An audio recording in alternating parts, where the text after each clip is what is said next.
All right. So this is American literature in the second semester. And there are some objectives that you have to know about the course. As you happen to do all the tutorials with the tutors, I deem it necessary to come back in a lecture to help you understand.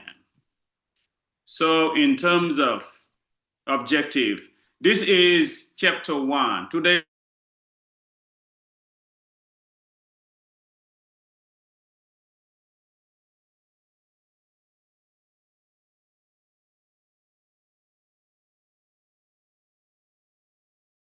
I only deal with chapter 1.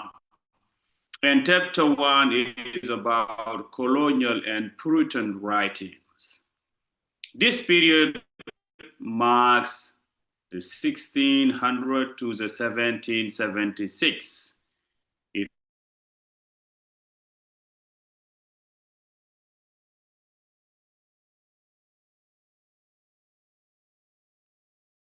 Sorry, I have some issues with the internet, but I hope it's going to be fine. Sorry for that, please.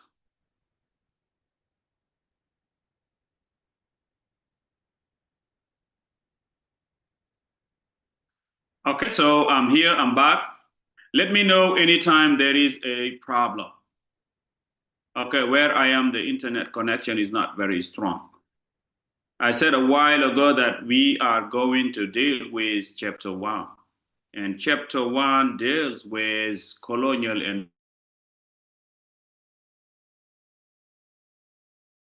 Puritan writing. It means during the colonial period and also deal with Puritan literature. And this period covers 1600 to 1776. The 1600, you see, we are in the period of colonization when America was under British domination.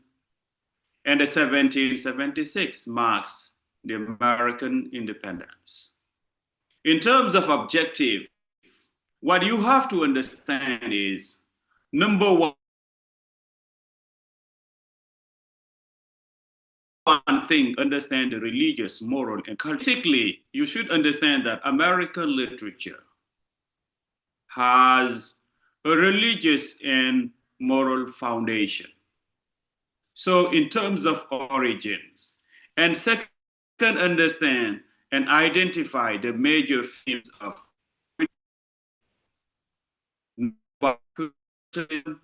who are Puritans in American civilization. You learn about the Puritans, how they contributed in the occupation of the land, in settlement, in colonization. In literature also, Puritans are present there. You find a movement that is called Puritanism, and they have contributed in American literature.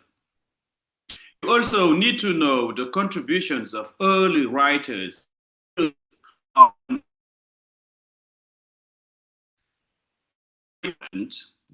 and the key words here in American literature. You need to understand some things in American words like Puritanism. Always try to know what is Puritanism, the essential thing of Puritanism. Romanticism, this is a literary movement, and transcendentalism. Political writing. When we talk about political writing, what do we refer to? What does it imply? It means simply political writers or political philosophers of America who have also influenced American literature, meaning that they were not only concerned with politics, but they were also concerned with literature. And their political engagement, activism, had an influence in American literature. The American novel, Novel is a genre. Novel means roman, le roman américain. And the literary genre.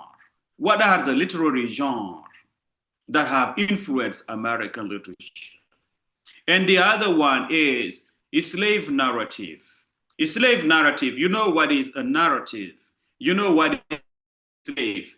It is a narrative put about a slave experience. A slave narrative in French means le récit d'esclaves.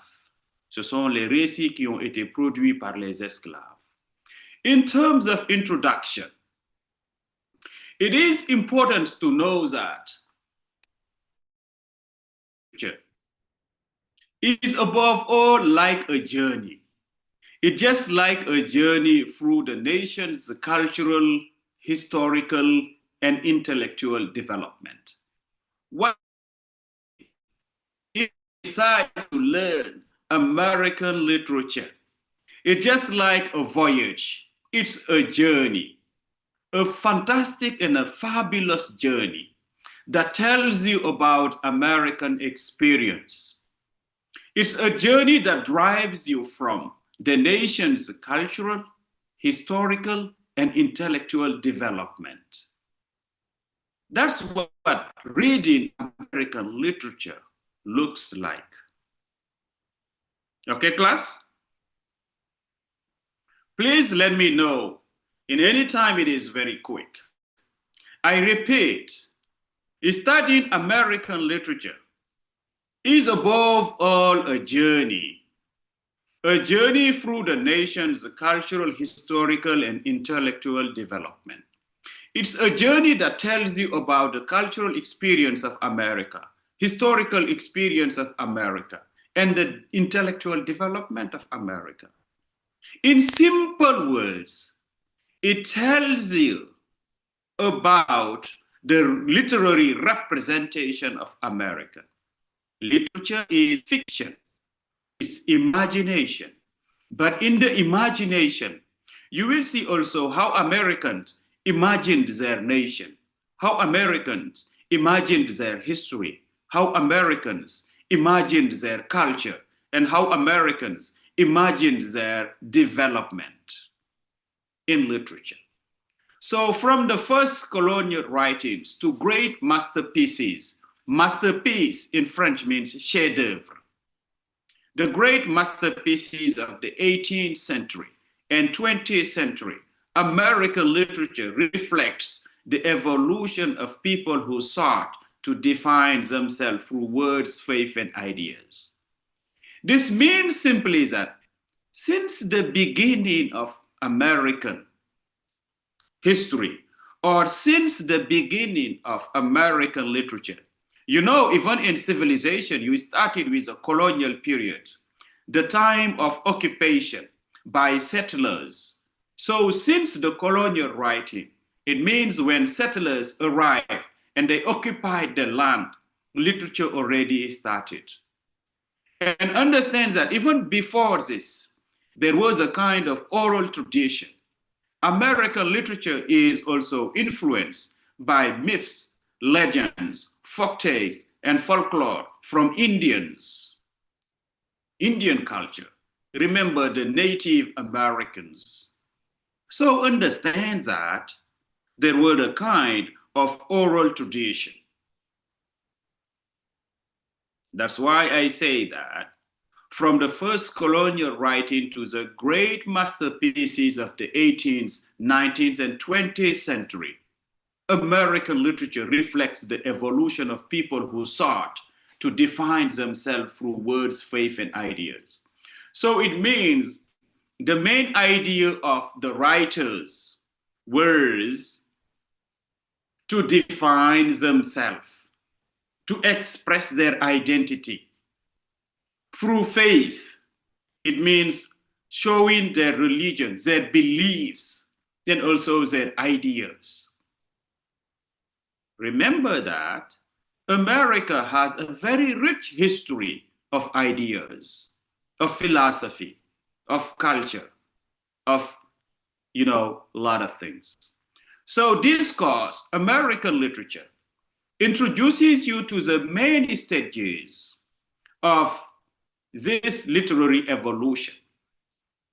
So it tells you progressively the different stages of American literature, starting from the early colonial period to the rise of Romanticism and Transcendentalism.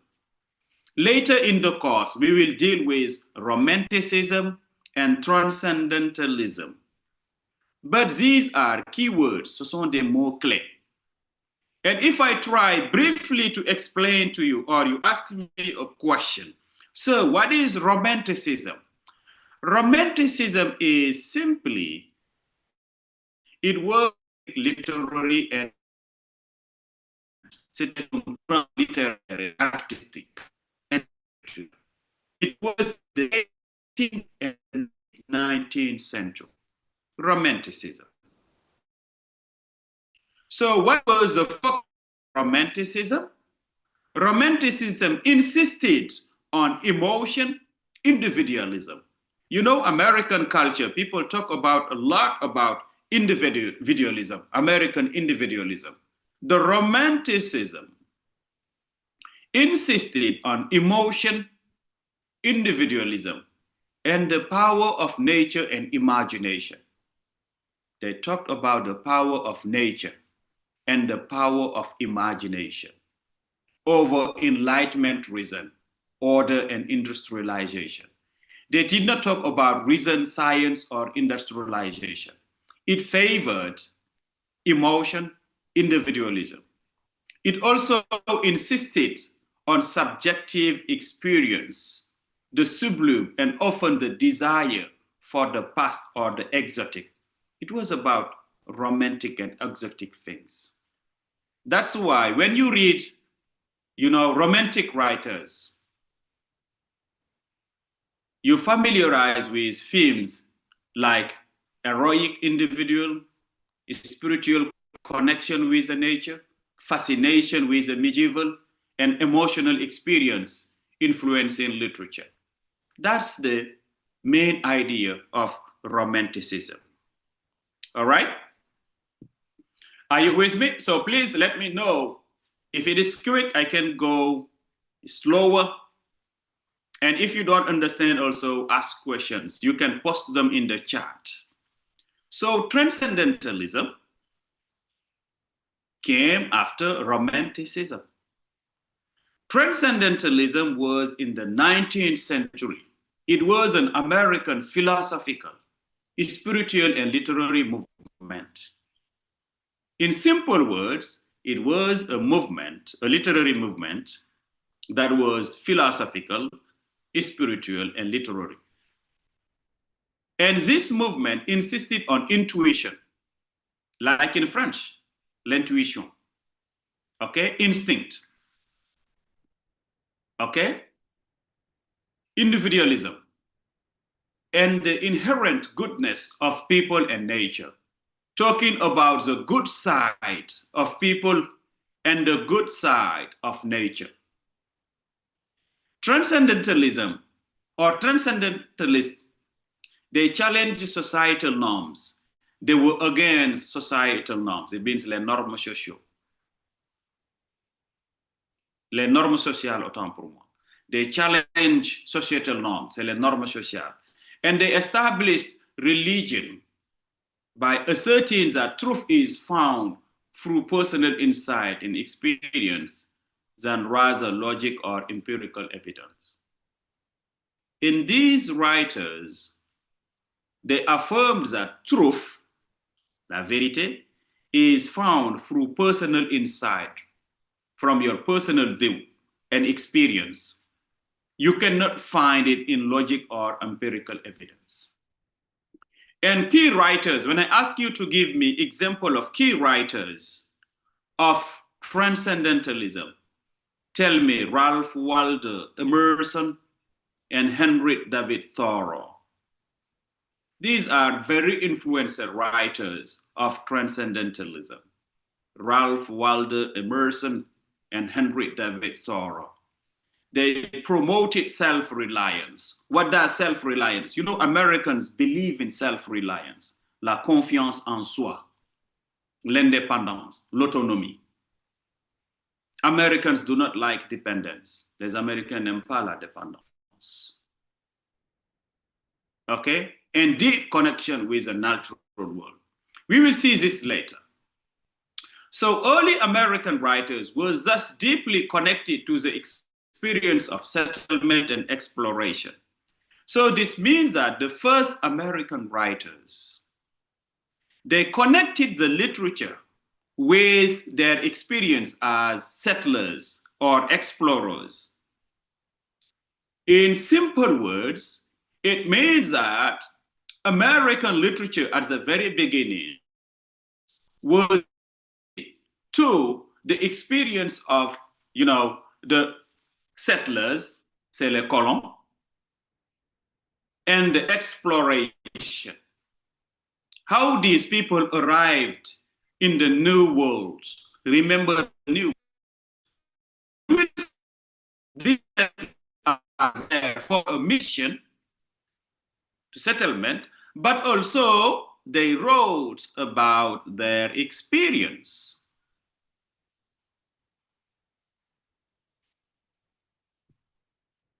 So please post in the chat if it is okay.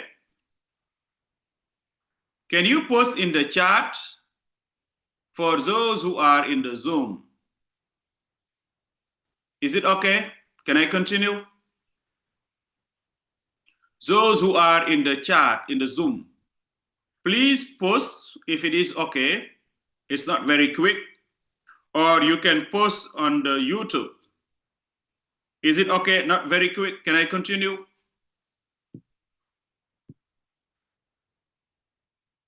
All right. They say it's fine. So the first settlers or American writers, as I told you, they were deeply connected to the experience of settlement and exploration. This means that the first writing, it was related to the experience of the writer. They talked about their experience in the settlement and in the exploration. That's why you see among the first settlers, you can quote Captain John Smith and William Strachey and George Percy. So these first settlers, like Captain John Smith and William Strachey and George Percy, what did they do? They recorded their encounters with the New World through letters, reports, journals, and mixed curiosity, faith, and survival. What does it say? Captain John Smith, William Strachey, and George Percy were settlers. They arrived in the New World to occupy land. But in their mission, they also produce literary documents. And understand that in the field of literature, what they did is they recorded, ils ont enregistré leur expérience, leur rencontre avec le Nouveau Monde, leur contact avec le Nouveau Monde. They recorded their encounters with the New World. For what? Did they write novels? No. Did they write poems? No. They wrote letters. Okay, class? They wrote letters. They wrote reports. Okay? And they wrote journals. That's what they did. They did not write poems, but they wrote letters, reports, and journals. So understand that at the very beginning of American literature, we did not talk about, novels. No. En ce moment-là, le roman n'était pas né. They used letters, diaries, reports, journals. And in these letters, they mixed curiosity, faith, and survival. Curiosity, why did they use curiosity? Remember that they are settlers. They are curious to know the new world, to know new experience, to get some new experience. Faith about their religion, how they experience the new world. And survival, Why survival? Because they left Europe and they came to America. So the voyage is not very easy. Some people died, others did not arrive to America. So those who arrived to America, they also mentioned their survival. They talked about the difficulties of the journey from Europe to America. That's why in their letters, reports, and journal, they talked about their curiosity about the New World, what they found in the American land.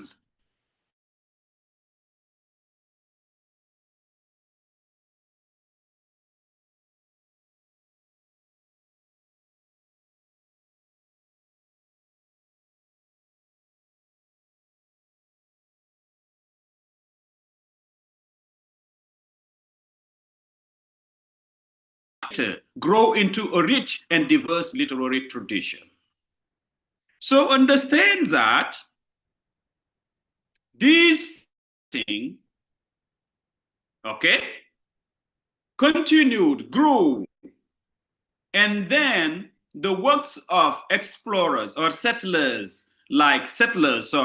like this Captain John Smith, William Tracy, and George Percy marked the beginning of a especially American voice that would later grow into a rich and diverse literary tradition. So you will see that it is started and it will evolve, develop, and then the literary tradition will become richer, interesting, it will grow, bring more and more new things and various things.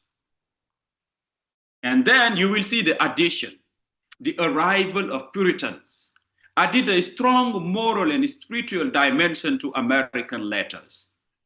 I told you that the first writers used letters and reports like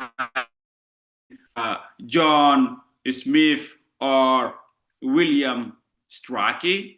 And then with the arrival of Puritans, there was an additional value, a strong moral and spiritual dimension to American letters. So the letters that Puritans wrote had a high dose or reflection of moral and spiritual dimension.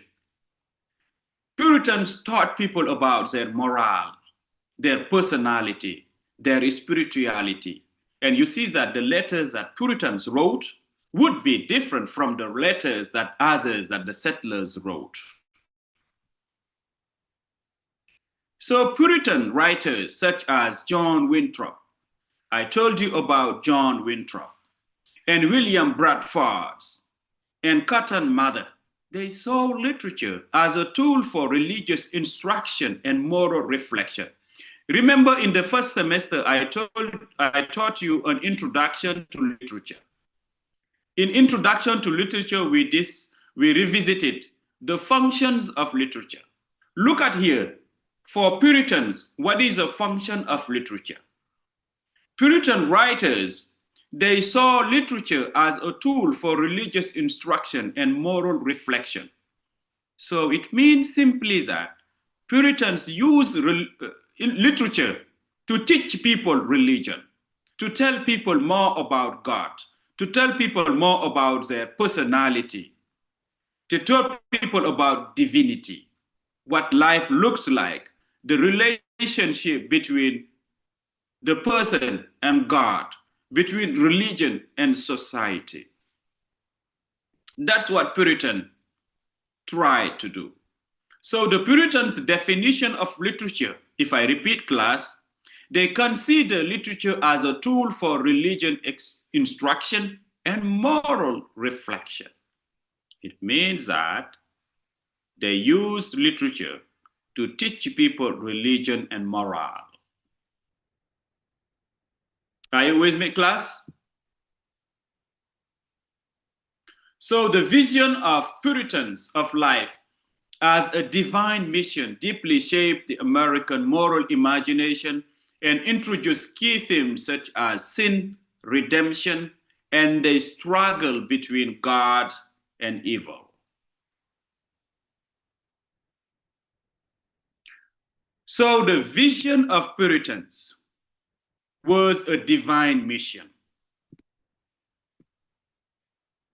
Let me tell you, class, the vision of Puritans was a divine mission. Puritans had a divine mission, in mission divine. So the vision as a divine mission deeply shaped the American moral imagination.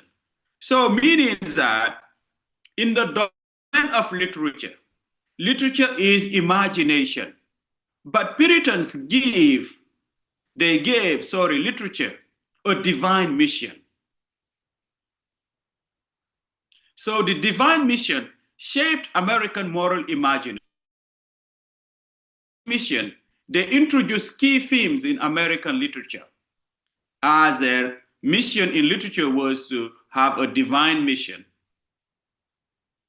So they focus on moral imagination. So it means in the domain of fiction, they can teach people religion. With literature, it means Puritans could teach people God. They could teach society ethics, good things. So you will see that the themes, the topics, the main topics in Puritan literature was this: sin. What does sin mean in French? C'est le péché. Redemption, struggle between good versus evil. What does good versus evil mean? Le bien contre le mal. Even if you are young children, okay? Even you are kids, you are kids. You go to the church or you go to the Quranic school. People teach you, read the Bible or you read the Quran. You will see all is about God. It's about good versus evil. Le bien contre le mal. Let me check. Good versus evil. So Puritans insisted on this divine mission of literature. If I ask you what was the Puritan's conception of literature, the Puritan conception of literature was to give it a divine mission. And in their topics, Puritans, if I tell you, give me topics or themes that dominated Puritan literature, tell me sin, le péché, redemption, a struggle between God, good and evil. So women like Anne Bradstreet contributed to this moral and poetic tradition, expressing emotion and faith with sincerity and grace. Look at here now. We are moving, and you see that American literature is evolving. It is evolving. Women writers. Anne Bradstreet was a Puritan female writer, and she contributed to the moral and poetic tradition. So it means that they installed or they established a poetic tradition in American literature. A poetic. They used poetry as a powerful genre. They did not write novels, no. They wrote poems or letters or sermons, their sermon, expressing emotion, faith with sincerity and grace. So it means in their literature, it was about truth, okay, sincerity. It was about grace, gratitude. So as the colonies moved toward independence, literature became a vehicle for political and philosophical movement. Understand that, class, American literature is growing. Okay? If I recapitulate, I started with the arrival of settlers.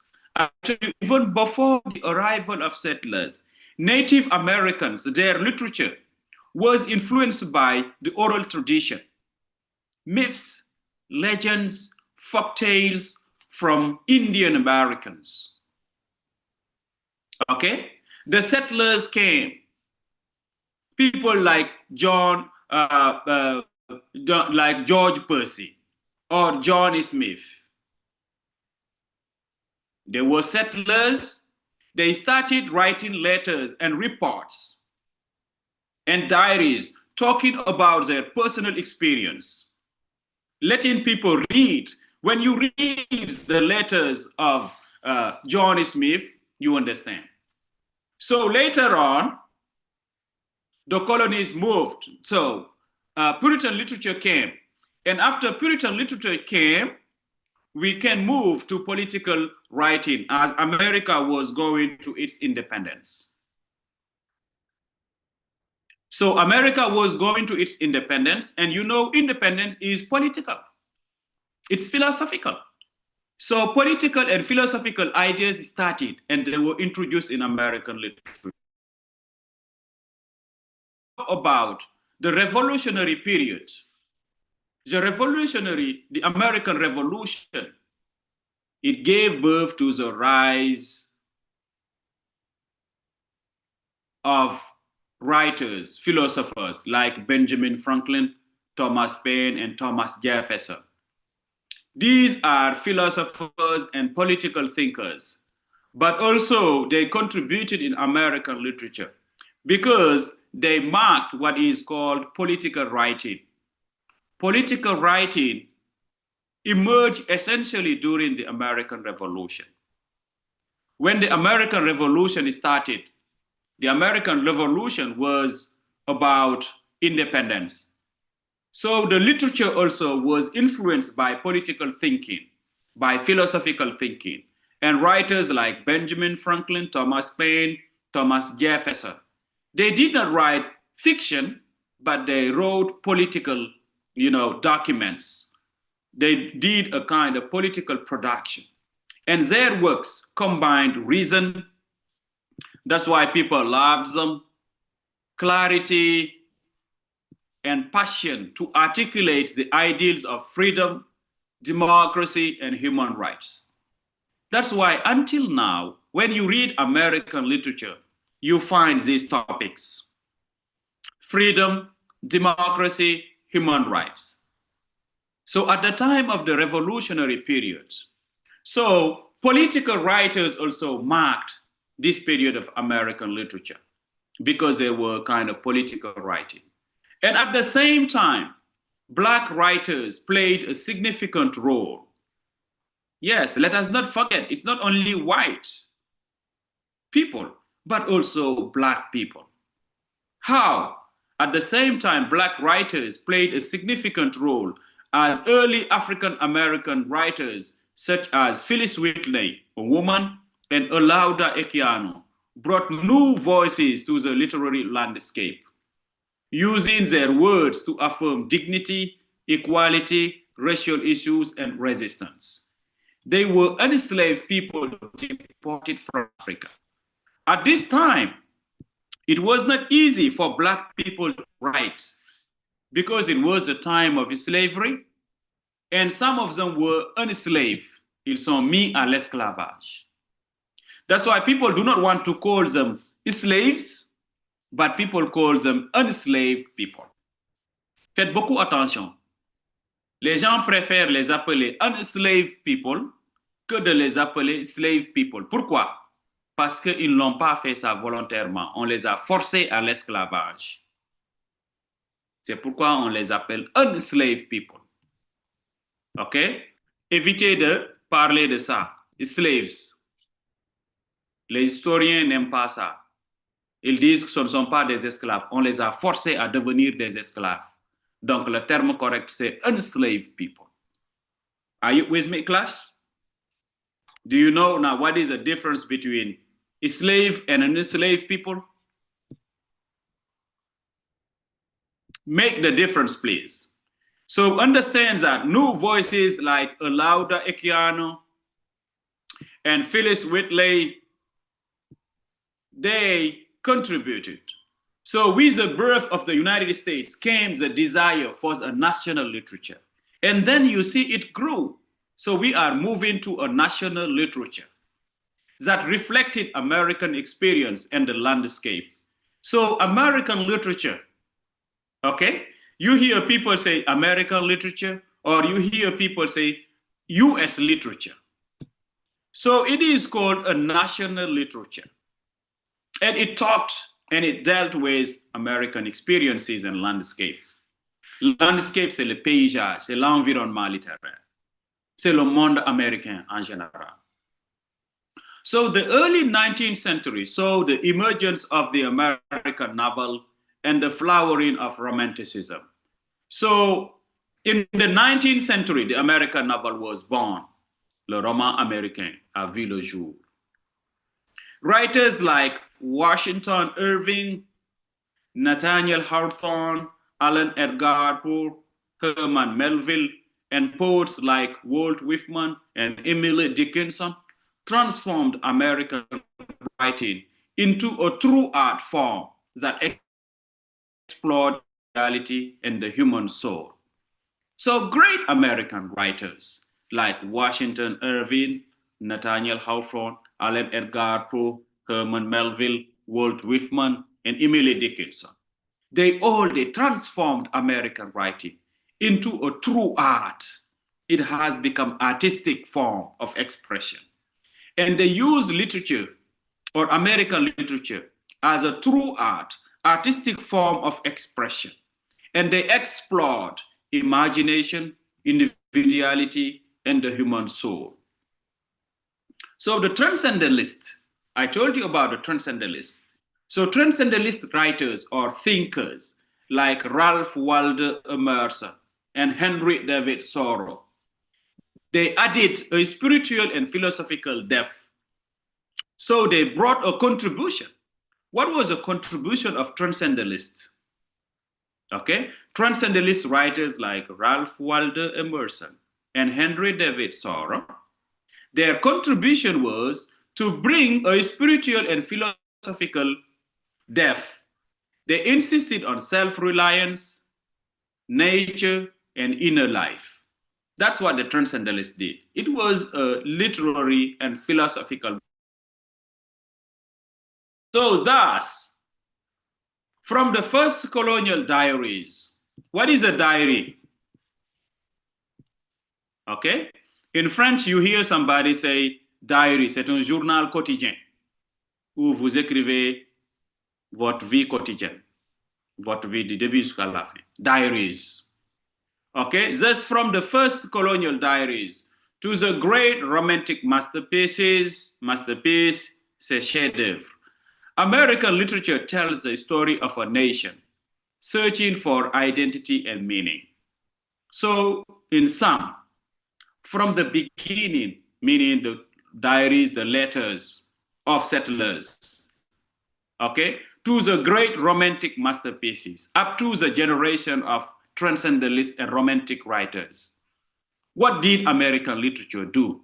American literature tells the story of a nation in search of identity and meaning. What does it mean? America or Americans told their own story. They told the story of a nation in search of identity and in search of meaning. What is it in search of meaning? America is looking for being a great nation. America was dreaming of being a big nation. It was a new world of imagination. So it reveals how words shaped the moral, political, and emotional foundations of the United States. So it means that American literature, if you read American literature, you find how imagination, or in fiction, how it has shaped the moral, political, and emotional foundations. Yes.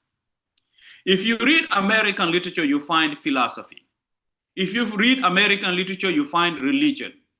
If you read American literature, you find politics. Today, in our ordinary life, there is philosophy, there is religion, and there is politics, and there is culture.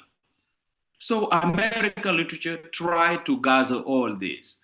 So through discourse, you will discover not only the texts themselves, but also the ideas and values that gave to a unique literary tradition. In this text, in this course, class, you will not only learn text, but you will see the values, the beliefs that gave birth to a unique literary tradition. A tradition that continues to influence writers and leaders around the world. C'est toute une littérature unique qui continue, qui a influencé le monde et qui continue à influencer le monde et les lecteurs. That is American literature. It's passionate. All right, class? So the beginning of American expression now. All right? Should I take questions? Is it okay? Is it clear, class?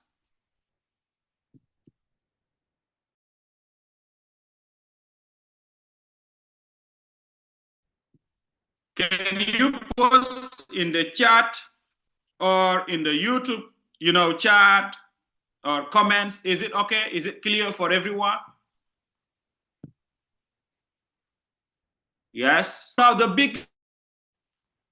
when we talk about early American literature, it means when we talk about the beginning of American literature, we must remember that America was not a single country, but a set of colonies, each with its own communities, languages, and purposes. Class, I taught you this in American civilization. When we talk about early American literature, the beginning of American literature, what you should remember or you should know is that at that time, America was not yet a single country. No, it was a certain number of colonies. They were under domination. They were under colonization by the British. And each colony had its own communities. Each colony, you found different languages. English was there, French was there, Spanish was there, Portuguese was there, and other indigenous languages. And each community has its objective. So much of what we call American writing, okay, began as a personal records, letters, and sermons and diaries written by settlers who were trying to understand the New World. That about the great thing you know about American writing, it all started as a personal records. Okay, c'est des enregistrements, c'est des transcripts, letters, sermons, c'est les sermons, c'est des gens religieux, diaries, journal quotidien, written by settlers. And settlers, c'est les colons, who were trying to understand their new world. I told you about George Percy. I told you about Captain Smith. They were settlers. They came to Virginia and they wrote, they had records, they had letters. When Puritans came, Puritans wrote also letters, poems, sermons, and diaries. So the early writers were explorers, as I told you, such as Captain John Smith. What did John Smith did? John Smith described the first English colony at Jamestown. Remember, I told you that Jamestown is the first colony in 1607 in America. It was in Virginia. And he wrote an interesting work. Captain John Smith wrote a work. It was a true relation of such occurrences and accidents of note as has happened in Virginia. His words in 1608. Remember that this year, 1607 was the first establishment of a colony that was Jamestown, and 1 year later, 1607, Captain John Smith described the first English colony. It described Virginia in a work that is titled A True Relation of Such Occurrences and Accidents of Note as Has Happened in Virginia. He tried practically to give a description of what happened in the colony of Jamestown. He wrote a book later. The book is titled The General History of Virginia New England and the Summer Isles. He wrote a book also. And what did the book do? The book painted the New World as a place of opportunity and adventure. Class, remember today, Americans, even today, many people go to America. They travel. There are a lot of immigrants who go to America because America is a promised land. America had a biblical imagination. It was a promised land. And Captain John Smith said that, okay, in the description of the Jamestown colony in Virginia. In his book, The General History of Virginia, New England and the Summer Islands, if I tell you how did the book describe the colony or the New World? It described it as a place of opportunity and an adventure. Until today, that's how America is represented. America is represented as a land of opportunity and adventure. America is considered as a promised land. C'était une terre promise. C'était une terre d'opportunité et de fortune et d'aventure. So these writings were partly advertisements to attract more settlers and partly attempt to make sense of unknown environment. Okay? Look at here. What did he show? So why did he describe Jamestown or the colony as a world, a new world, or as a place of opportunity and adventure? These writings were kind of advertisements. C'était des publicités pour attirer les autres colons à venir. Okay? It was to attempt to make sense of the unknown environment. People did not know it. It was the unknown world. But people had also to go and learn. So alongside Smith, other voices like William Strachey and George Percy recorded their impressions of the new land and its native people. So it means that not only Captain John Smith, no, but there were others.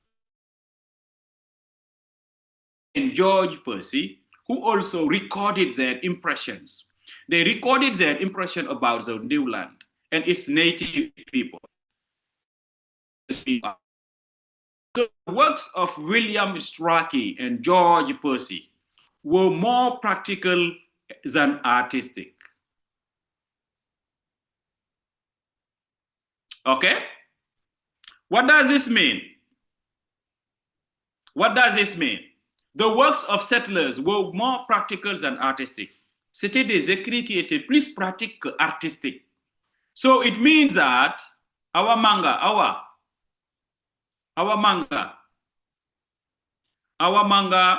you are writing on the board. Stop what you are doing. Aminata.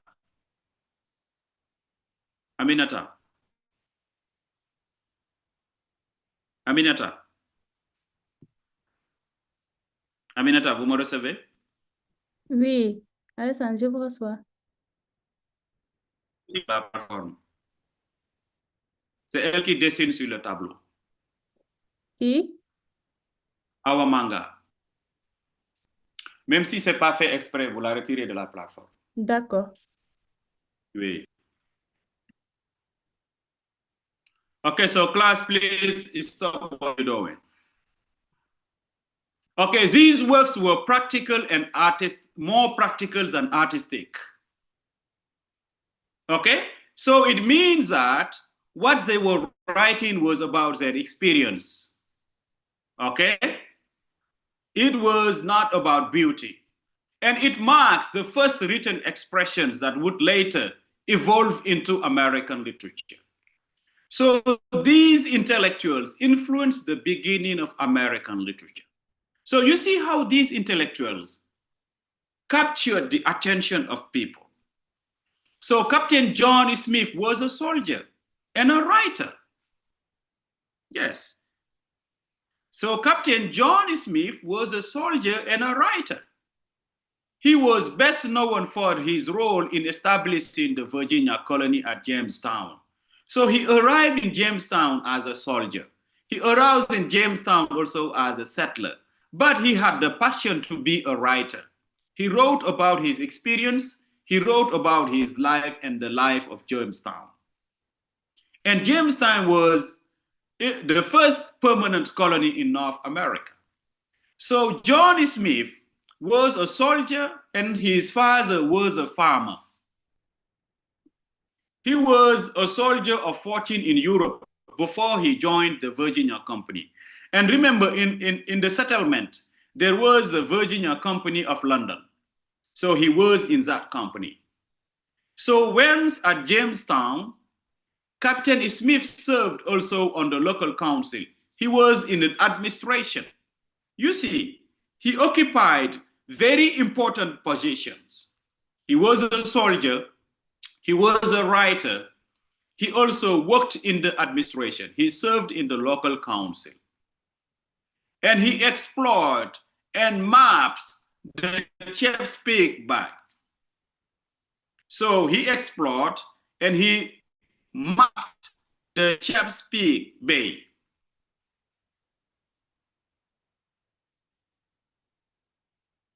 So the Chesapeake Bay was explored and mapped by Captain John Smith. Smith also served as president of the colony. So you see, he occupied very important roles when he came there. So the importance of American literature is that intellectuals also contribute in the literature. So Smith was not popular. He was unpopular about among his fellow colonies. However, he was forced to return to England in October. Yes, he was not popular, and his colleagues, his fellows, forced him to return to Europe in October. So Smith never returned to Virginia. When he left to Virginia, he went back definitely to Europe. But he did travel to map a portion of the northeast coast of America, which he named New England. So he went to Jamestown, but at a certain moment, Smith was forced. Remember, he was a soldier, and also he worked in the council, in the administration. He was president of the colony. At a certain moment, he was not very popular, and he was forced to go back to Europe. He did not return to Virginia, called it the New England. So much of what is known about Smith's life comes from his own detailed and informative accounts and of his experience. So how did people know about John Smith? As I told you in his biography, he was not very popular, but people learned a lot from him, from his writings, his accounts. Accounts mean in French récits. Ce sont les récits, c'est des récits de voyageurs and his experience. So many of his contemporaries considered him as a boaster. So he was not popular and people did not like him much. Why? Because they considered him as a boaster. A boaster, c'est un vantard, un vaniteux. Okay? And why did people call him a boaster? Because people thought that he used too much information about his accomplishments. He talked a lot about what he did. So sometimes people preferred simplicity instead of that. So Smith arrived in London about the same time that the Virginia Company of London began to promote its plan to establish a colony in the Chesapeake Bay. So his book or his work includes, so John Smith wrote a lot of things. If I tell you about his writings, tell me he wrote A True Relation. He wrote a map of Virginia with description of the country, the commodities, people, government, and religion. He also wrote the proceedings of English colony in Virginia. He also wrote a description of New England. So this is a biography of John Smith, and this is a contribution of John Smith. If I ask you what was the contribution of John Smith, tell me that John Smith came in the first colony of America, that was Jamestown, and he worked there as a soldier, and he stayed there as the president of the colony. He contributed in the literature because he produced, records, and he published his practical experience, his accounts. He published accounts of his experience, c'est des récits. All right? Now we move to George Percy. Okay, is it okay, class? Can I continue? Post in the chat, please. Is it okay? Is it fine? So far, fine for you?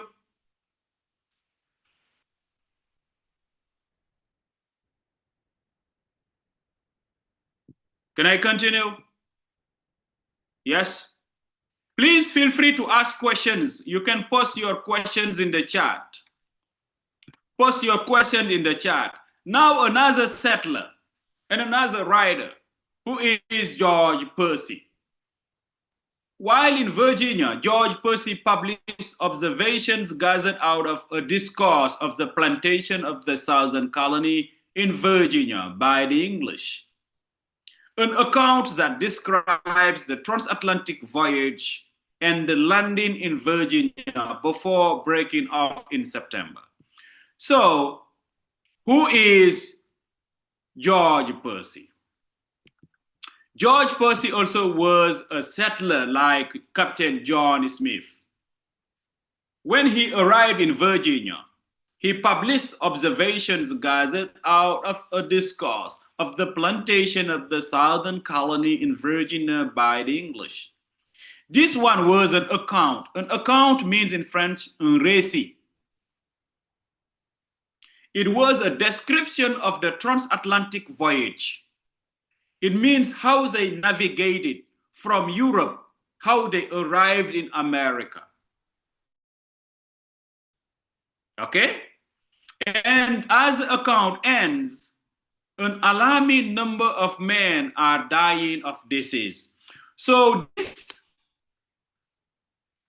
this is important. In this account is a race.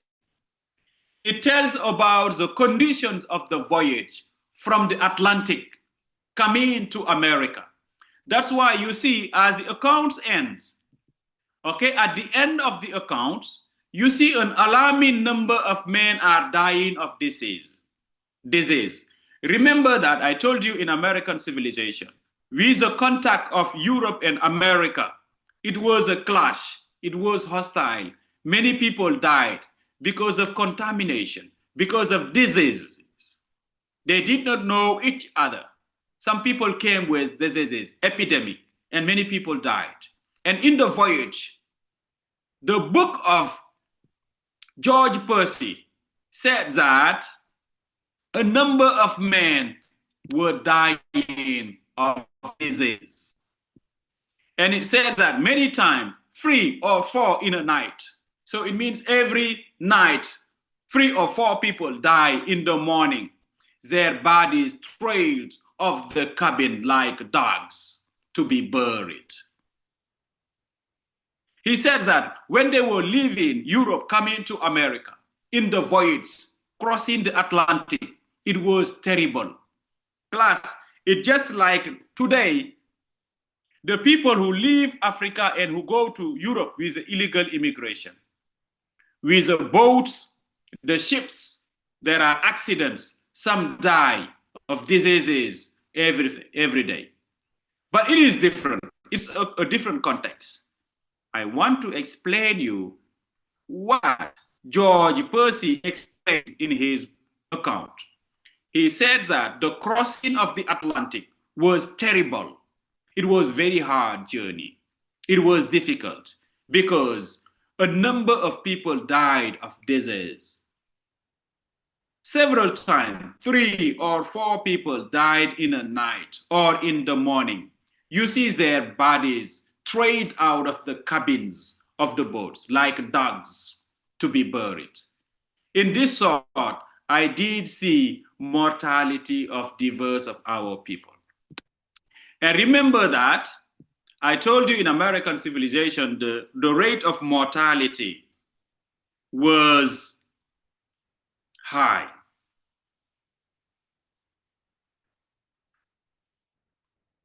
I see a question. All right. GB Jawo talked how does American literature differ from British literature? They are different nations. They are different cultures. It's just like if you say, how does Senegalese culture differ from Ivorian culture or Cote d'Ivoire? Or how does, look at the Gambia is inside Senegal. But we and the Gambians, we are not always, we don't have totally the same thing. There are some particularities. So each one is kind of centered on their own culture. American literature was very revolutionary. In its beginning, it started with a revolution. It started with showing the land, the opportunity, the beauty, the landscape, and it moved to show the rebellion of American people. So in the mid of the 60s, 20s, so George Percy wrote an additional account. So he wrote again another one of the events of Jamestown, which he intended to serve as a response to the self-serving version published by John Smith. So he wrote other things. So when he wrote other things, so he wanted to give more complete versions because people said that John Smith, in his general history of Virginia, New England, and the Summer Isles, it was kind of publicity. John Smith did not talk about a lot of himself. So that's why George Percy tried to give additional accounts of the events of Jamestown, telling people more about what happened there. So as for William Strachey, it is believed that William Strachey was sailing to Virginia on board to supply ship Venture in 1609 when it wrecked in a hurricane in the Bermudas. So he was also traveling. He was in a voyage in the ship Venture, okay? That's what William Strachey did. And there was a wreck, okay? When it wrecked, a shipwreck, c'est un naufrage. Quand un bateau fait un naufrage. So the Jola wrecked some decades ago. So William Strachey was sailing to Virginia. It means he was traveling. He was on a voyage going to Virginia. But unfortunately, there was a shipwreck. Il y a eu naufrage de bateau. It was in the Bermudas. So he and his survivors spent months there constructing ships to which to continue their voyage. Look, he did not die in the shipwreck. Il n'est pas mort dans le naufrage. He survived.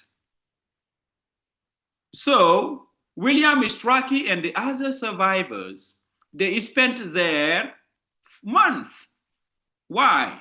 To construct ships in which to continue their voyage. It is also believed that Strachey's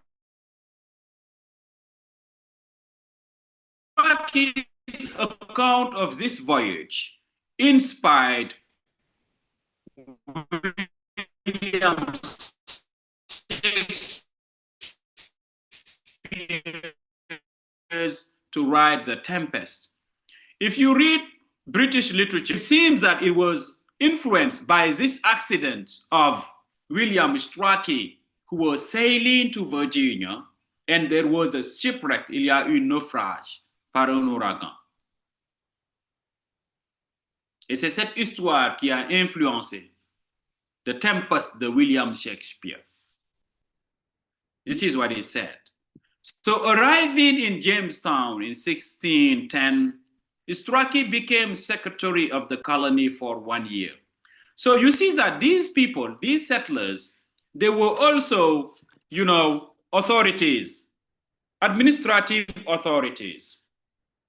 They exercised in the administration. You remember that John Smith was member of the council. He was also president of the colony.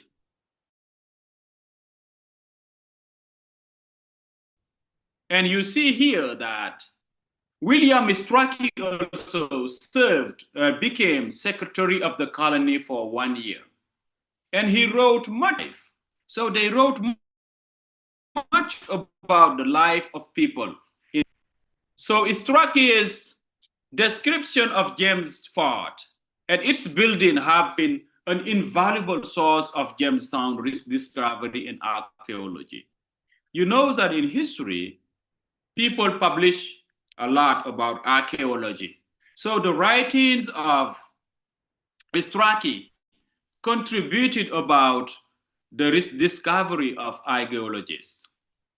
So he detailed the description of the dimension of the 1608 church helped the archaeologists identify its location.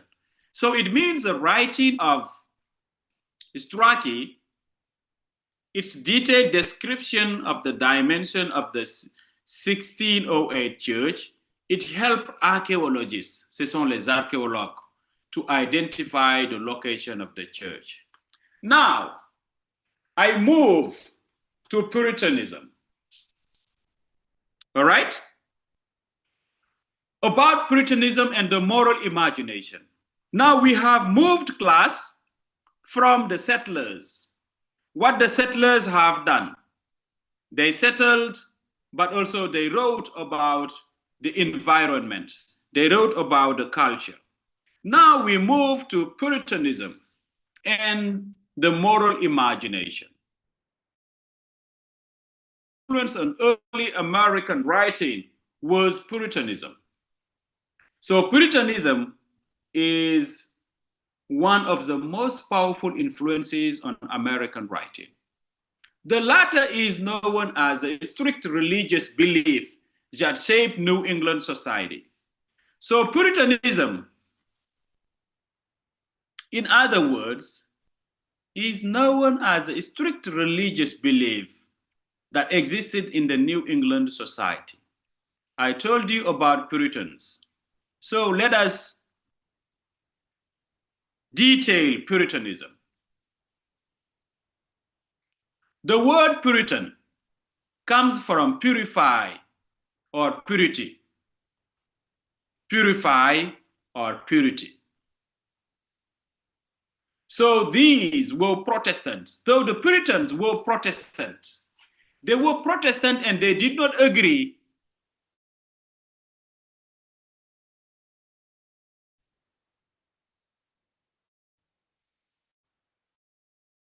on many ways of leading, colonizing America. And these Christians, they were persecuted. They are Christian, but they were persecuted. They were oppressed in England because there was a Church of England that they did not want to respect. And they said that the church was corrupt. Religion, there was a problem. So what they wanted is to purify the church. That's why we say Puritanism or Puritan. And why did they want to purify the Church of England? They wanted to return to the simple and uncomplicated worship and way of life of the earliest Christians. So the first Christians, they were simple in their religion. So Puritans, believes that rituals, ceremonies, teachings developed over centuries by Catholic Church went against God's original intention for his people. So they said that religion is simple. It should not be complicated. They said that they are separatists, they are Protestant, they are against so many things, rituals, ceremonies. And they said all these kind of things, they are against God's intention for his people. So God didn't say that religion should be simple. So Puritans also believed that congregation could organize themselves and church hierarchy was not needed. They did not want to have a hierarchy in the church. You know, in the Catholic, tradition, there is a pope. There is a pope, and in the church there are bishop and archbishop. So Puritans say that there is no hierarchy. You don't need hierarchy in religion. You pray directly to God. Okay? You don't pray on this or that. You pray directly to God.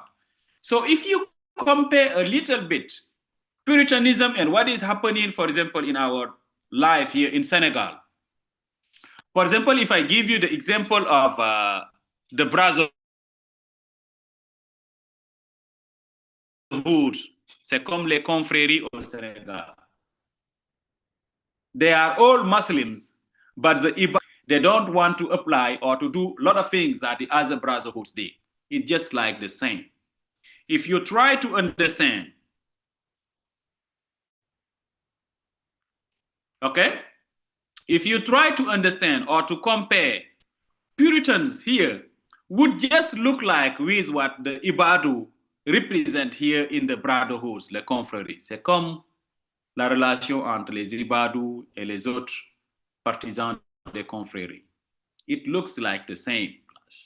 Puritans, okay, they believed that things such as dancing, theater, and enjoyment were sinful. Pour eux, ça c'est des péchés. Puritans should dress modestly. So Puritans, they believed in simplicity. C'est la simplicité. La simplicité. Être modeste et simple. Ils s'habillaient de façon très simple. Look, even the Ibadu today, that's how they dress. To dress simple and to act fully, respecting God, practicing the religion fully. England to create a community based on their interpretation of the Bible. They believed that they were chosen by God to build a city upon a hill that would serve as a moral example to the world. Yes, when Puritans came to America, they left Europe because they could not practice their religion there. They considered America as a promised land. So if you take the biblical representation of America, America is the promised land. La représentation biblique des États-Unis, c'est une terre promise. Ils avaient quitté l'Europe parce qu'ils étaient persécutés, ils allaient à la recherche de Dieu.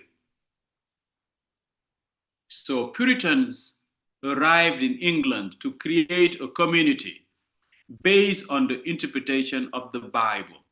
They wanted to create a city upon a hill. They had a leader, I told you that in American civilization, John Winthrop. John Winthrop was an influential, a great Puritan leader. And John Winthrop expressed this idea of creating a city upon a hill.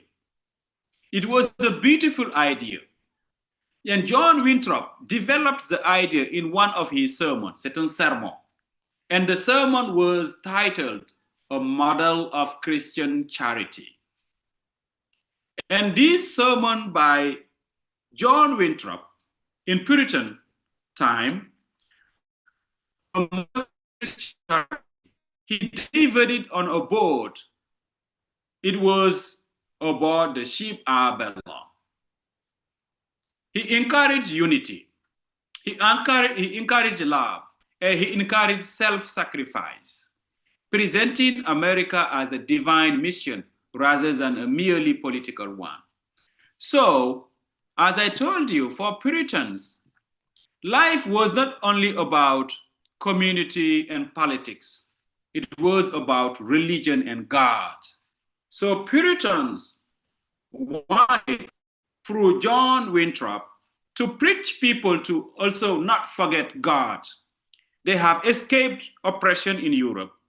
They have arrived in America, and they should also thank God.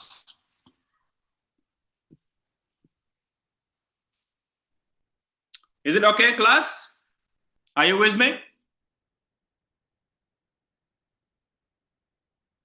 Can you confirm me, class? Is it okay? Yes, feel free to ask questions, class.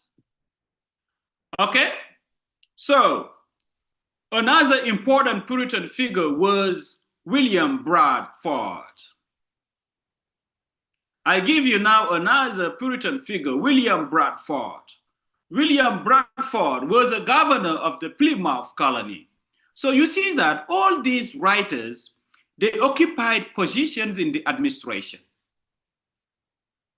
America is always like that. Politicians are sometimes literary figures. Take the case of former President Obama. He was a writer. He wrote a lot in literature, Dreams from My Father and other things. Or The Audacity of Hope. These are memoirs or autobiographies.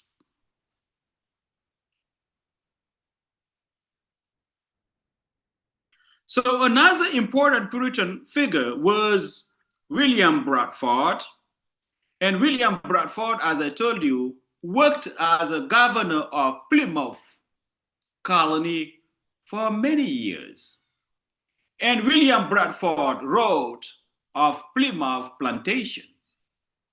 The Plymouth Plantation, this is a history of the colony.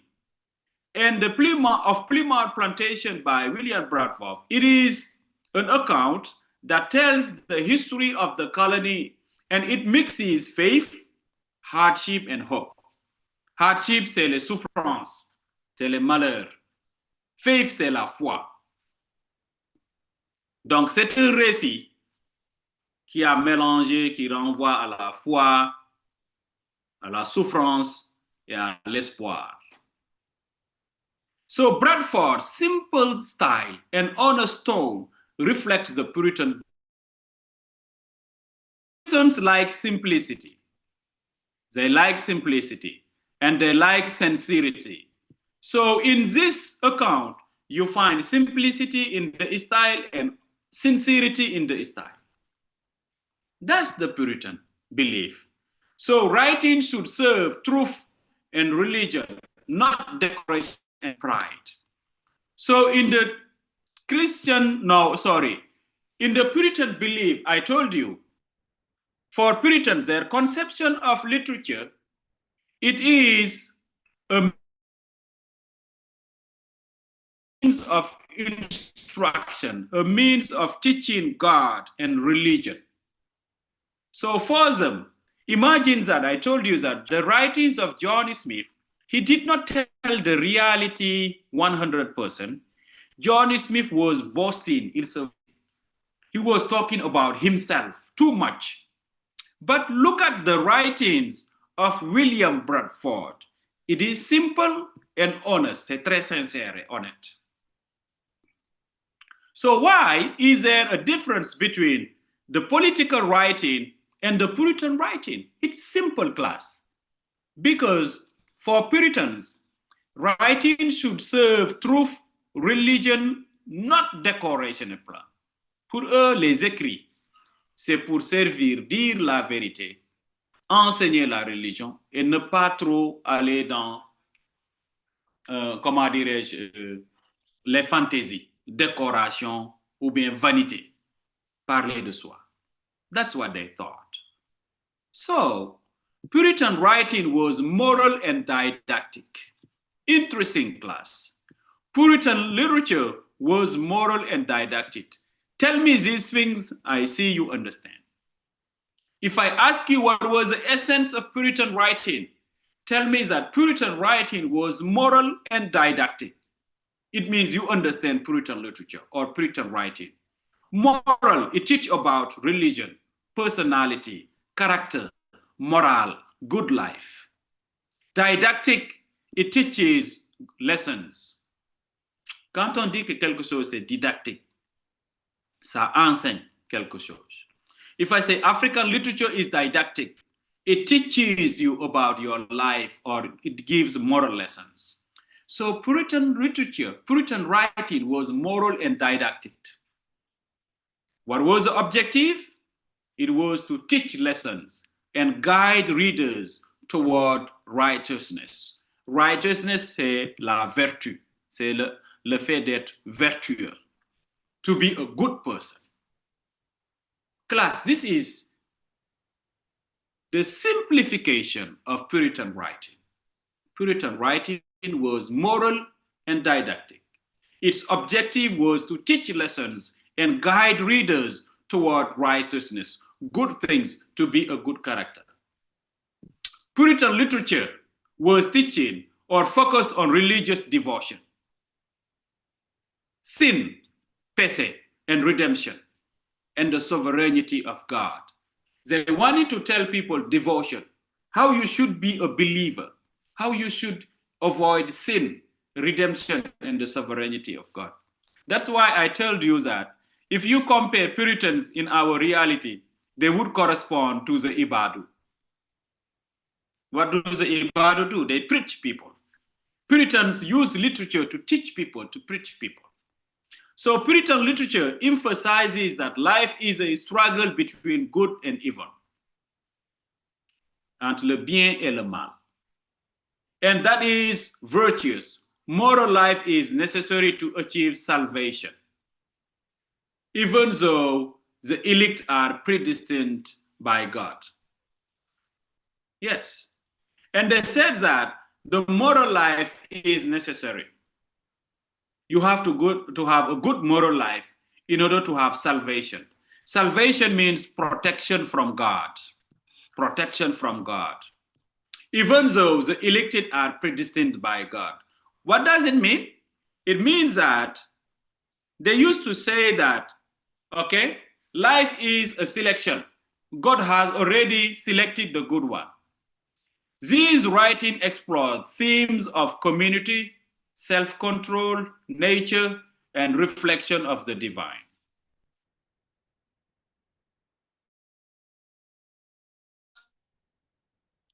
Can I continue?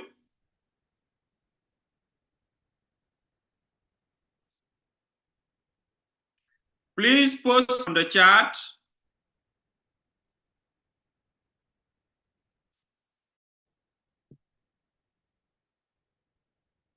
If you understand, if it's okay, so please post on the chat. If you have questions, also post in the chat. I will be happy to answer your questions. Muhammadu Mbai said that, I think that they use also their influence as politicians for shaping the world, gives them more popularity. Yes, that's a good comment, Mbai. It's a very good comment, yeah. In terms of religious faith and divine will, divine, okay, had strong values and believed in sovereignty of God. For Puritans, God is of everything. Lives are part of a divine plan. So Puritans also believe in predestination. What is predestination? For Puritans, this means that God has already chosen who will be saved. It means that God has already chosen, made a selection who will succeed in life, who will be in paradise, who will not be in paradise. That's what predestination. If I ask you what is predestination in Puritan belief, predestination is the fact that God has already selected people who are going to succeed, who are not going to succeed. who will be in paradise, who will not be in paradise. So this means in of selection and election. Class, this is very important. Yes, Puritans believe in the notion of predestination. This means in simple words that there is selection and election in life, in religion. So it means God selects and God elects people. God selects those who will succeed in life, and God elects those who will be our leaders. Les imams, the great marabout, les khalifs general. Okay? They are elected by God, and they are selected by God. Those who lead us, they are elected and they are selected by God. You get the thing, class. That's what Puritans understand in, or Puritan means in the notion of predestination. La notion de destinée. So destiny, Puritan says that life is a selection and an election. God selects and God elects people. So they minded sin. So they said that if you want to be selected and if you want to be elected, you have to mind sin and salvation. You have to avoid sin, le péché, and you have to mind salvation. God will come and protect you. Arguing that humans are born sinful and redemption is only possible through faith and God's grace. That's why Puritan said that we are all sinners. Nous sommes tous des pécheurs. But we have to have redemption. On doit se repentir. And you have to have a good faith in order to benefit from God's grace.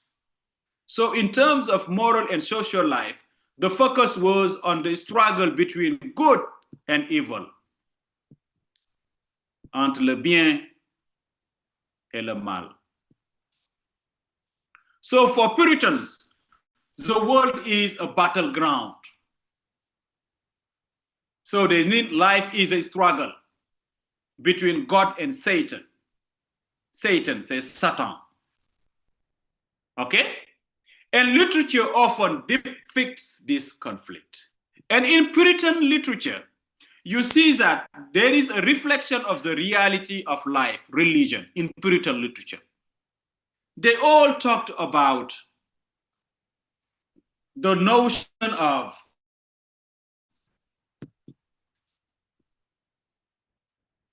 selection, election, the battle between good and evil. All right? So I have to proceed a bit because my computer is going down. So as for moral discipline, Puritan writers stress the importance of self-control and disciplined life to resist temptation and world pleasures. Worldly pleasure, what is it? Ça, c'est la vie mondaine. Okay? Puritan writing played a role in community and social order because literature reinforced the importance of community values and strict social hierarchy. So, class, to simplify, Puritan's teaching focus on plain style, c'est la simplicité. So in addition, writing was meant to be a tool for religious instruction, not entertainment. So it adopted a plain, direct, and unembellished style similar to the Geneva Bible. So to finish this section, I told you that for Puritan, writing, the objective of literature, I told you this in the first semester, there are so many objectives. Some is to give moral lessons, some is to give, a didactic function.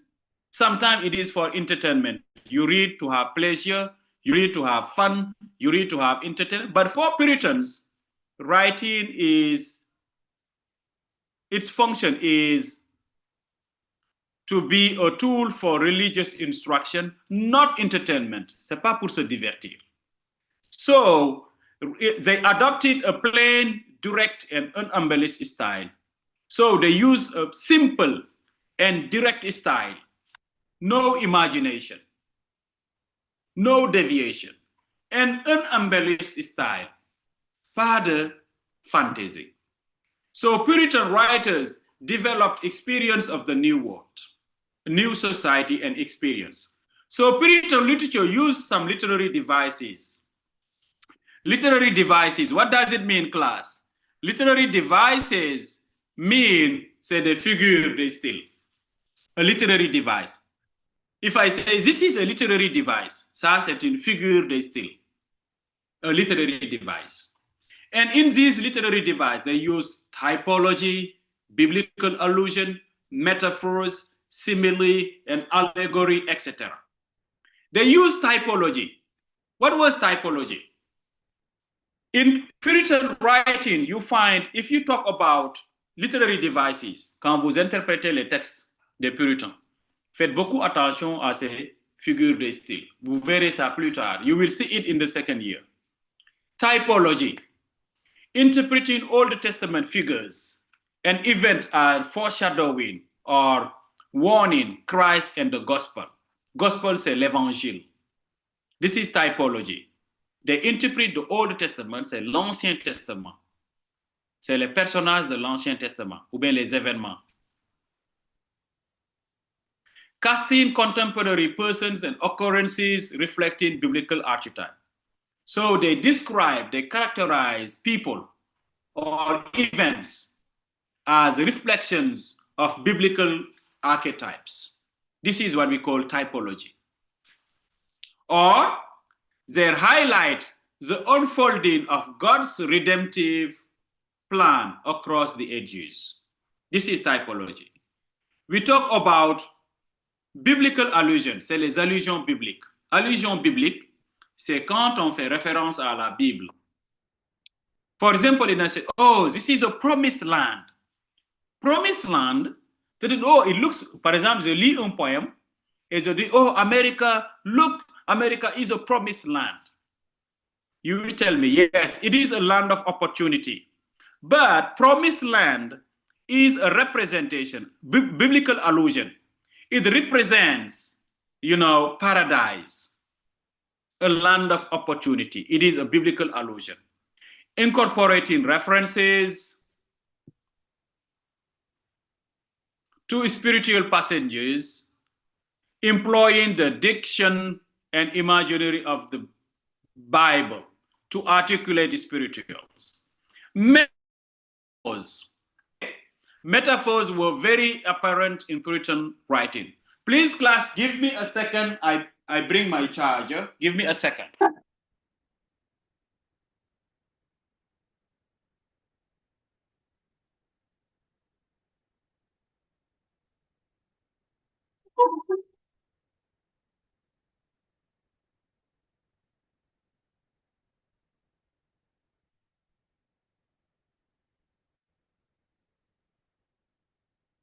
Sorry, class, I had to take my charger.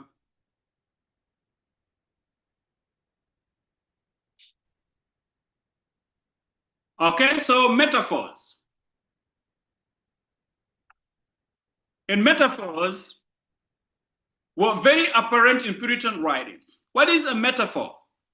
A metaphor is drawing implicit comparison. A metaphor, it's just like in French, une métaphore. It is making a comparison between dissimilar entities. The soul and the garden, okay? When you use a metaphor, it means when you make a comparison between two things, okay? A simile, comparing distinct objects or concepts using like or as. In a simile, it is a literary device. Don't worry about this. It's just details that you will learn. But later, you will learn a lot about them later. Don't worry. It's just to let you know that in Puritan literature, you find literary figures like similes, allegories, typologies, biblical allusions. And the allegory also, they are fashioning elaborate metaphorical narrative with symbolic characters and events. In the allegory also, you read Puritan literature, you find a lot of allegories, a lot of things that are taken from the religion, from society, from the Bible. So, if I ask you, what are the main literary devices that you find in Puritan literature? Tell me, Puritans use typology, biblical allusions, metaphors, similes, allegory, etc. This is what you have learned. Just tell me that. Or if you read a text by a Puritan writer, you can find this. But this is first year. Do not worry about it. Okay? This is just a foundation. Try to understand in detail what it is. It is also important to mention Cotton Mather.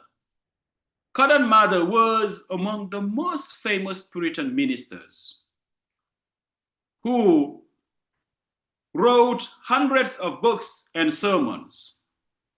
His work, Manalia Christi Americana, by Cotton Mather. Cotton Mather is an influential, or was an influential Puritan writer. He wrote Manalia Christi Americana. This work tells the story of New England's religious leaders as they were heroes in God's plan.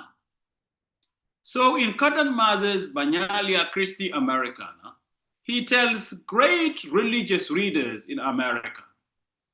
So in this, why is that? It's just like praising them, showing how God selected them and how God elected them, to tell people about the notion of predestination. It means if you do good things, God blesses you. Okay? God selects you and God elects you. So in Manalia Christi Americana, Cotton Mather talked a lot about predestination, about the selection and the election of great religious leaders. So Mather's writings show the tension between spiritual idealism and human weakness that would become a recurring thing in American literature. As I told you, Puritans worked a lot and wrote a lot about the two notions, good versus evil, le bien contre le mal. Now I should move to the third section on women voices and early poetry. Question again, class, is it okay for you?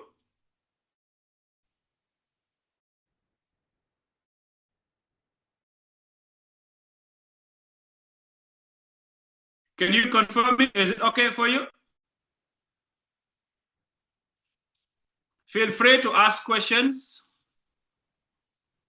Yes, Fatoumata Bintukunta said, what is a battleground? A battleground, c'est un champ de bataille.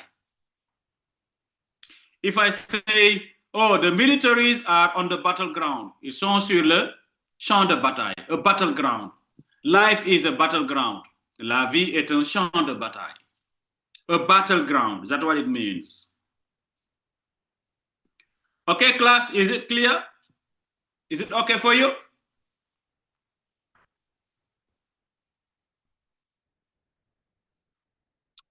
Okay, good. So now women's voices and early poetry. So even in the strict Puritan world, okay, you have to understand that women found ways to express themselves through writing. It's true that today people talk about feminism, marginalization, discrimination, but even in the time of Puritanism, at a time when women did not have so much power or influence, but they contributed a lot, women's voices in early poetry. So the most famous early poet was Anne Bradstreet. Anne Bradstreet, her poems were published as the 10th muse lately sprung up in America. Anne Bradstreet was a woman, a female Puritan writer, an influential one who published a lot. And one of her poems, okay, her poems were published in a collection of poems. The collection of poems were called the 10 Muses lately sprung up in America. She wrote about love. She wrote for her husband, her faith in God, and her personal struggles, blending deep emotion with religious devotion. That's what Anne Bradstreet did. She has published a collection of poems, and the collection of poems was titled The 10 Muses Lately Sprung Up in America. And in this collection of poems, Anne Bradstreet wrote about love for her husband. She loved her husband, her faith in God, how she respected her husband, how she loved her husband, and how she believed in God. And also her personal struggles, blending deep emotion with religious devotion. You see, that was the essence of Puritan literature, was to teach people morale, was to teach people moral lessons, was to teach people religion. I am sure if today you read Puritan literature, you would become Ibadu. Ça, je vous le dis. Allez lire les textes puritains. Dans un moment, vous allez tous devenir des Ibadu. Ça va influencer votre vie. Pas forcément ça. Pas les Ibadu, mais vous allez vous comporter comme les puritains. That's why you see many English students or scholars or intellectuals, they behave like Puritans. They act like Puritans. They consider their philosophy, their life philosophy, they adopt the philosophy of Puritans. Simplicity, religion, God. So Anne Bradstreet's poem, To My Dear and Loving Husband, that was a poem produced by Anne Bradstreet. The poem shows affection in simple, heartfelt lines that make her one of the first voices of human warmth in American letters. So, in Psalm,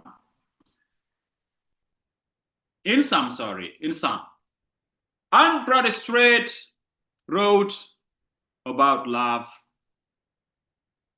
She published interesting things. So other Puritan poets include Edward Taylor. There are many, but I just select some because you cannot know all of them. But at this time, you only need to know these people. Try to know them. Please give an example of 4 or 5 Puritan writers. Tell me Michael Wigglesworth, Edward Taylor, Anne Bradstreet, and then you go on. Okay? You can talk about Cotton Mather, and you go on. So this so that you understand them. So other Puritans include Edward Taylor and Michael Wigglesworth. Yeah, these also are Puritan writers. Taylor wrote preparatory meditations. These are poems by Edward Taylor that help him prepare for preaching. Yes, preaching, c'est prêcher. Teaching religion. His imagery and passion show even strict faith allowed room for creative beauty. So he used imagination, imagery to teach people God and to teach people religion.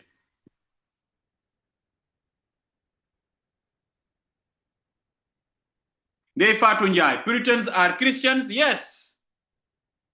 Be very careful. I just made a comparison. C'est le comparaison, c'est-à-dire que si vous comparez ça par rapport à notre réalité, c'est comme dans le contexte musulman, les ibadous et les autres qui croient aux confréries.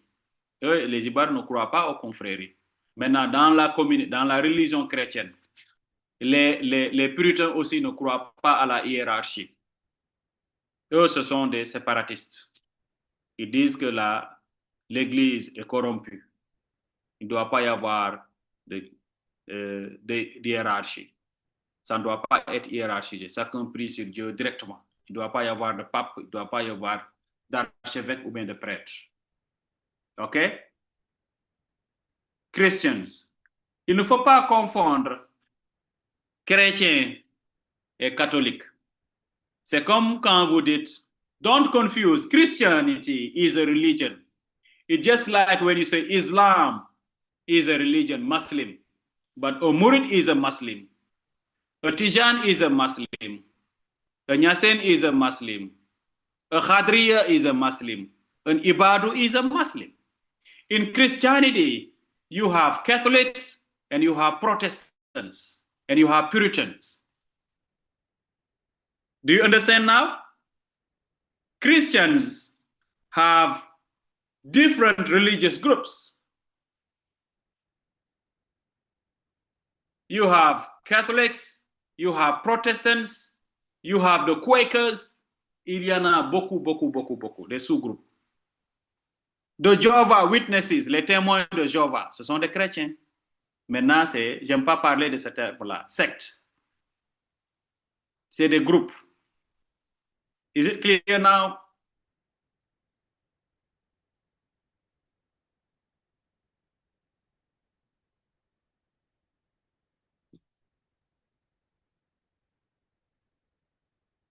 All right. So, now, Wigglesworth, long poem. Michael Wigglesworth wrote a long poem, and the poem was titled The Day of Doom.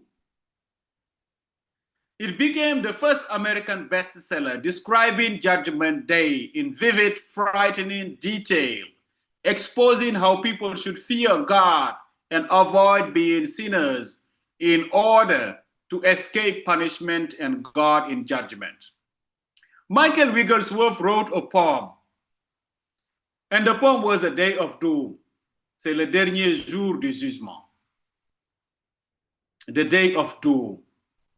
In The Day of Doom, Michael Wigglesworth told people in vivid, frightening detail, exposing how people should go. It's just like when an ibadu come or an imam come, he starts preaching, say, ragal len yalla, moytu len li, moytu len la. In the Friday preach, pendant les prêches de vendredi, ou bien les prêches de dimanche, les mèches. In this poem, The Day of Doom, that's what Michael Wigglesworth did, The Day of Doom, le dernier jour du jugement. In this poem, Michael Wigglesworth called people to be very firm, how they should fear God, se craindre Dieu, and avoid being sinners, éviter d'être des pécheurs, pour ne pas être jugement. And that's what you read in The Day of Doom. So these writers, these Puritan writers, they use literature not for entertainment, but for reflection and instruction. So if I come back again on Introduction to Literature, I told you that there are many functions of literature. If you read Puritan literature, you understand that Puritan literature is not for entertainment, c'est pas pour le divertissement. Ça a une fonction didactique, morale et religieuse. C'est une littérature qui est purement religieuse, qui ancre la personne dans sa foi, dans sa religion, au lieu d'en faire un moyen de divertissement. All right? Is it okay, class? Is it okay so far? Is it clear?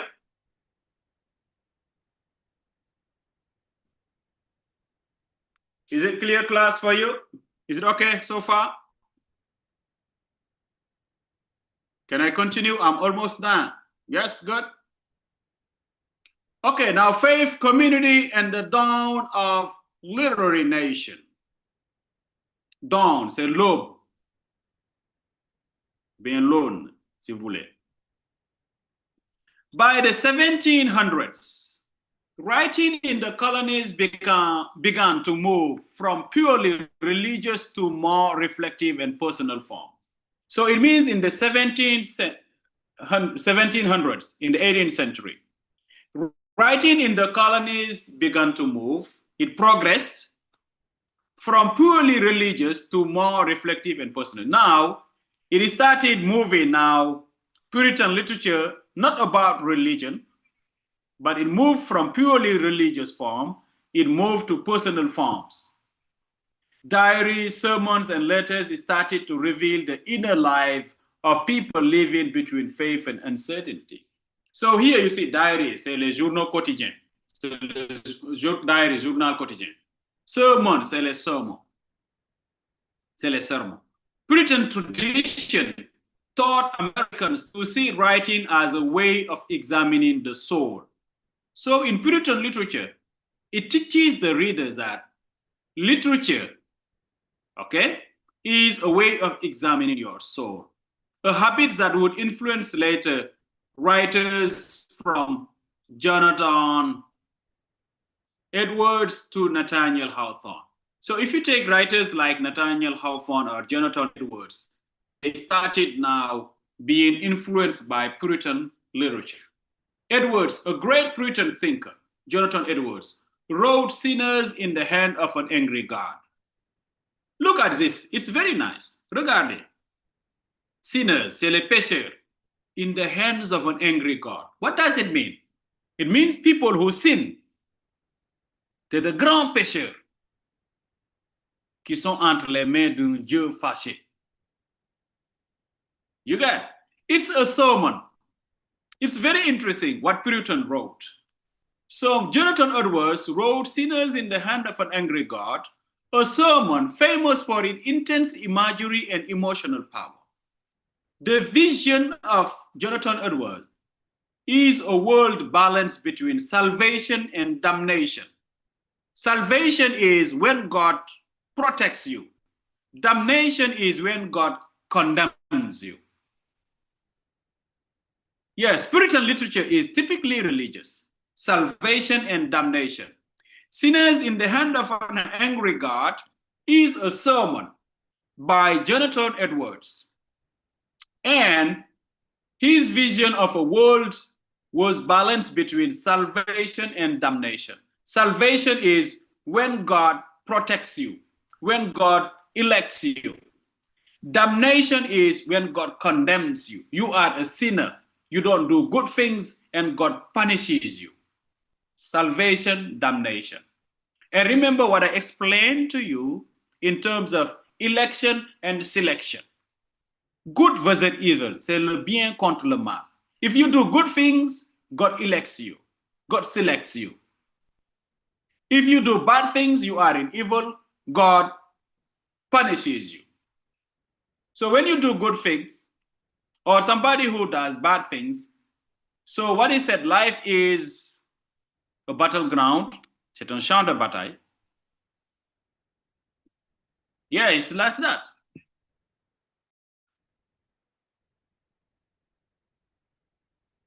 So even in early stages, American literature was already developing its characteristic to blend moral questioning, individual voice, and confrontation with the unknown. So you understand that Puritan literature contributed a lot in American literature. It influenced, it taught people about God. It let the community, the audience, learn about God, know God. It strengthens their faith. Okay? It's just like when an imam comes to the church or when an imam comes to the mosque on Friday, or the priest comes to the church on Sunday, and he says to people in Wolof, Delu len si Yalla, ragal len Yalla. If you see the texts of Puritans like Sinners in the Hand of an Angry God by Jonathan Edwards, or The Day of Doom by Edward Taylor. Okay? These poems tell a lot about, people's life, how people should respect their covenant with God, their contract with God. Yes, that was the essence of Puritan literature. And this is the end of the class. These are the references. This is the end of the first chapter. So the first chapter of the course was to introduce you to American literature, the foundation of the American literature, the American voice, how it started, where it started, where it went, what happened, and everything. If there is not any question, I thank you for your attention. Thank you for coming for today. If there are questions, please post your questions in the chat. Are there questions? I hope it was helpful for you, class. I hope it was okay for you. Okay, so tomorrow morning at 10, we have African literature now, tomorrow morning. And please tell your classmates to come, because this will be helpful for you to prepare for your exams. All right. Thank you for today, and have a good day. Okay, thank you so very much. Have a nice day. See you tomorrow. Thank you very much. Thank you, class.